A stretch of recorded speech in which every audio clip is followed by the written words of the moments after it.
Wewafethu ninakile lento eyenzakalile in this past few weeks. Hey kwa-attackwa unhlamulo kwamanzi phansi. Yes. And i-attack ke le, the reason why ngikhuluma ngayo it's because it was personal. It was not just about MK. Kube khona i-attack ebiqondene ne-MK ngqo, kwase kwaba khona i-attack eqondene noNhlamulo ngqo.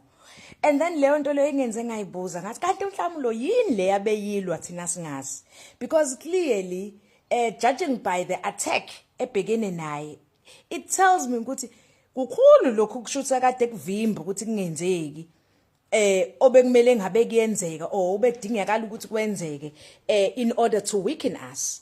And for now ke into esekumele ukuthi yenzeke ukuthi uNhlamulo thina akusamele simbuke as a leader.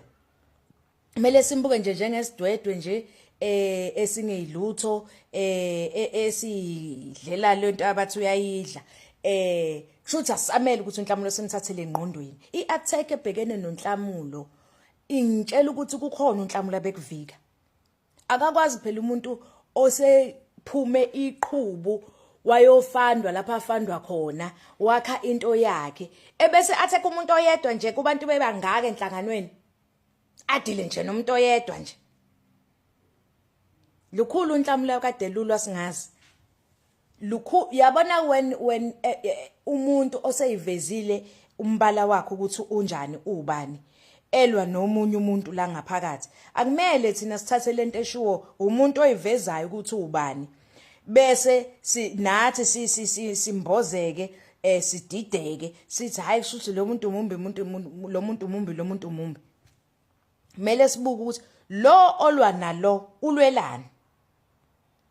Mangabe sesitholile ukuthi ulwelani bese sithi kazi wena ubusidefenda phi ke ngoba usushawa kangaka nje.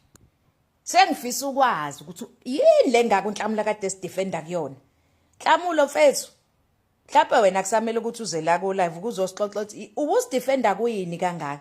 Yini washawa kangaka?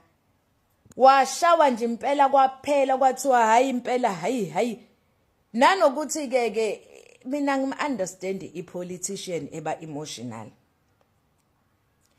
Yabo nje mangabe ukuyipolitiki yebo phela ama-emotions because we are human will always rise, but yehlisa ama-emotions casukuqede bese ubuya la kuthini ingqondo isihluzile.